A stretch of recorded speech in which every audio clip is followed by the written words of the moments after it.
Now, pressure is intensifying in Bangladesh for the interim government to end its state of emergency and release the country's top leaders. Let's take a look now at the two women whose rivalry has shaped recent Bangladeshi politics. Sheikh Hasina and Khaleda have alternated as prime ministers since the 1990s in a bitter exchange of power. In 2006, riots erupted at the end of Zia's term ahead of general elections. In January 2007, widespread violence led to a state of emergency. Polls were cancelled and a military-backed government took over. In July, Hasina was arrested on corruption charges and misuse of power, and Zia was similarly jailed in September. Authorities have since detained more than 170 political figures in a drive to clean up the country. Then, last November, natural disaster stepped in and made the situation worse for Bangladesh. Cyclone Sidr devastated the southern coast, killing at least 3,500 people. More than 260,000 people were made homeless and are still struggling for basic supplies. Well, as Tony Birtley now reports, politics is the last thing on their minds. This is the Jazeera Future Park in Dhaka, a multi-million-dollar shopping and office complex, which, when completed, will be the biggest of its kind in South Asia. In a country beset by natural and political disasters, it's one of the few outward signs of progress. For Bangladesh's turbulent political scene, however, it is still very much work in progress. The military-backed caretaker government took power more than a year ago with the intention to stay for just a few months.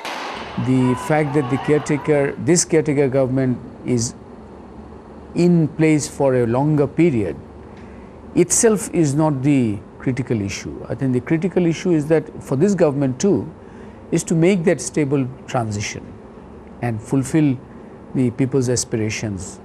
Now, long overdue elections are being planned for early next year, but a government initiative to start a dialogue with the political parties has already hit a snag.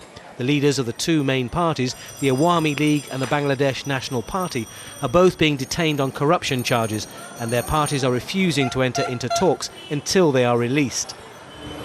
The war on corruption, one of the deciding factors for the military taking control, is being won, it is claimed, but the fight is slowing down. In Bangladesh, most probably we are talking about hundreds of thousands of corruption cases.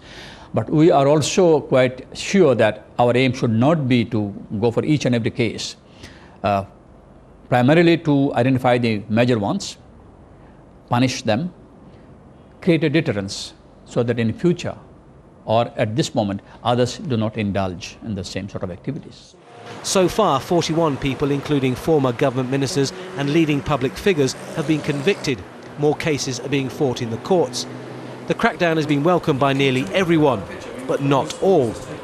Kushi Kabir's sister, Sigma, is married to Nazm al-Huda, the former communications minister who has been jailed for 12 years, his wife for 3 for corruption and abetting. I think that the cases they have brought up are very weak in their the way they have been, they have not done their homework properly.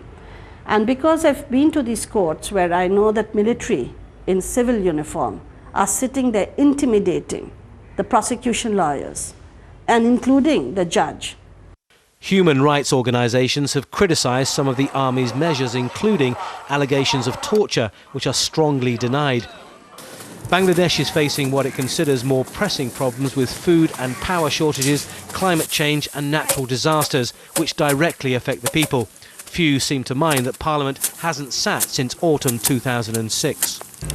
As of now, the elections are due to go ahead in January next year. The caretaker government believes the foundations for a better and less corrupt administration have now been laid, but there are still a number of obstacles to overcome before then, before Bangladesh can truly return to a democratic system. Tony Birtley, Al Jazeera, Dhaka.